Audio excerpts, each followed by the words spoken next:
그렇다면은 이렇게 우리가 일반적으로 알고 있는 FTA에 대한 개념이 과연 실제적으로 맞는지에 대해서 살펴보도록 하겠습니다.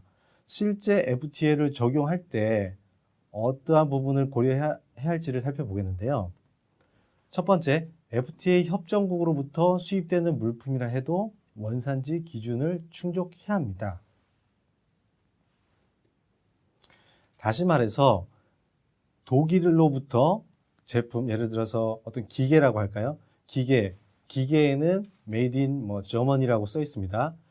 딱 보기만 하더라도 원산지가 독일산인데 단순히 Made in Germany라고 써 있다고 해서 그 물품을 독일로부터 수입한다면은 FTA 혜택을 볼 수 있느냐? 그거는 아니라는 겁니다. 즉, 그 제품에 대한 HS 코드를 따져서 HS 코드에서 정하고 있는 원산지 결정 기준, 유럽 같은 경우에는 세번 변경 기준 또는 MC법 부가치 기준을 따져봐야겠죠.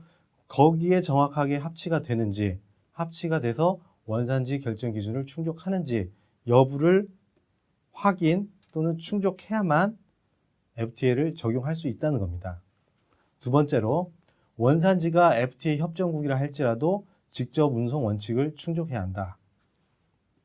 말 그대로 직접 운송 원칙이라는 것은 FTA 당사자 간, FTA 체결국 간에 물품이 그대로 운송이 되어야지 사이에 다른 국가를 거쳐서 수입을 했다면은 직접 운송 원칙에 위배된다고 볼 수 있다는 겁니다.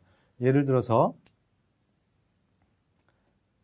한미 FTA 관련해서 말씀드리겠습니다. 미국과 한국이 FTA가 체결이 됐지만 미국산 제품을 영국에서 수입해서 영국에서 다시 한국으로 판다면은 계약은 한국과 영국 당사자 간이겠죠. 비록 영국이 미국산 제품을 한국에 판다고 할지라도 이 부분은 직접 운송 원칙을 정확히 충족을 안 하기 때문에 FTA 협정 세율, 즉 관세가 인하되거나 철폐되는 그러한 효과를 반드시 볼 수 있다는 건 아니라는 겁니다. 세 번째로, 모든 물품에 대하여 즉시 무관세 혜택이 아닌 협정에서 정하는 물품에 대하여 즉시 또는 단계적 관세 철폐입니다. 일반적으로 FTA가 체결됐다고 해서 그 나라로부터 들어온 모든 물품에 대해서 관세율이 제로, 관세가 철폐된다는 것이 아니라 각 협정국가별로, 각 당사자별로 그 나라에 대해서 보호하고자 하는 제품들이 있을 겁니다. 보호하는 산업 부분도 있을 거고, 따라서 그러한 부분들이 반영이 돼서 FTA 협정이 체결이 된 거기 때문에 모든 제품에 대해서는 FTA 특혜 관세가 적용되는 게 아니라 어느 정도 협의가 된 제품들, 어느 정도 한정이 있다는 거죠. 제한적인 제품에 대해서만 FTA 특혜가 적용될 수 있다.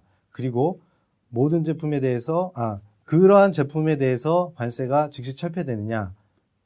그건 아니라는 거죠. 즉시 철폐되는 제품도 있지만은 단계적으로, 예를 들어서 3년 동안, 5년 동안 또는 길게 10년 동안 단계적으로 관세가 철폐되는 그러한 품목들도 있다는 겁니다.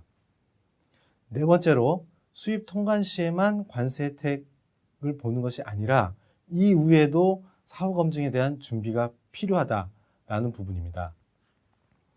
보통 수입하시는 분들은 수입할 때 대부분 관세를 내기 때문에 수입할 때 관세를 내지 않고 특혜세율 적용을 받았다면은 그러한 특혜세율 적용 부분은 이미 끝난 걸로 간주하는 경우들이 굉장히 많이 있습니다. 하지만 세관의 경우에는 일반적으로 통관 시에는 형식적인 요건만 봅니다. FTA 원산지 증명서가 형식적으로 맞는지, 또는 보통 우리나라 같은 경우에는 수입 신고 또는 협정 관세율 적용이 PL, 페이퍼리스, 다시 말해서 전자전송으로 전송이 되기 때문에 실제적으로 서류를 보지 못합니다. 따라서 그 관세사를 통하여 수입자가 입력한 사항들에 대해서만 보기 때문에 거기에 대한 진위 여부를 따질 수는 없는 겁니다. 단순히 형식적으로 맞는지 안 맞는지 부분만 확인하기 때문에 추후 통관이 끝나고 수입 신고가 수리된 이후에도 실제적으로 적용받은 FTA 협정 세율이 적정하게 적용됐는지, 원산지 증명서가 진짜인지 진위 여부를 확인할 수 있다는 겁니다. 따라서 관련된 서류들을 반드시 보관을 해야 합니다. 서류 보관 관련해서는 FTA뿐만 아니라 관세법에서도 서류 보관 의무를 규정하고 있습니다.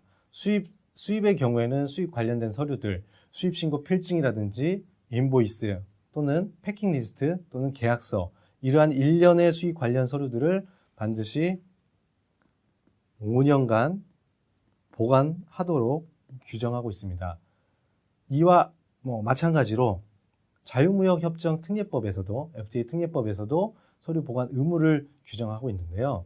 수입자의 경우에도 수입 FTA 협정 세율과 적용받기 위한 그런 증빙 서류들, 즉 계약서라든지 원산지 증명서, 그러한 것들을 동일한 기간 5년 동안 보관하도록 규정하고 있습니다. 팁으로는 보관을 전체 페이퍼로 해야 하느냐, 하드카피로 해야 하느냐, 그런 건 아니고요. 법에서는 전자적 형태, 예를 들어서 스캔해서 파일 형태로도 보관할 수 있도록 규정은 하고 있습니다. 마지막으로 FTA 관련 규정 준수 의무를 법에서는 규정하고 있는데, 이러한 부분들을 위반한다면은 처벌이 가능하다는 겁니다.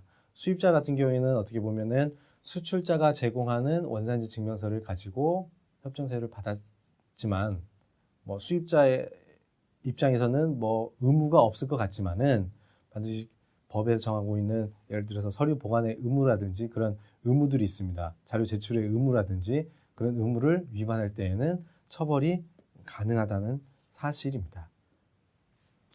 이상으로 FTA 적용 실체에 대해서 한번 살펴봤고요.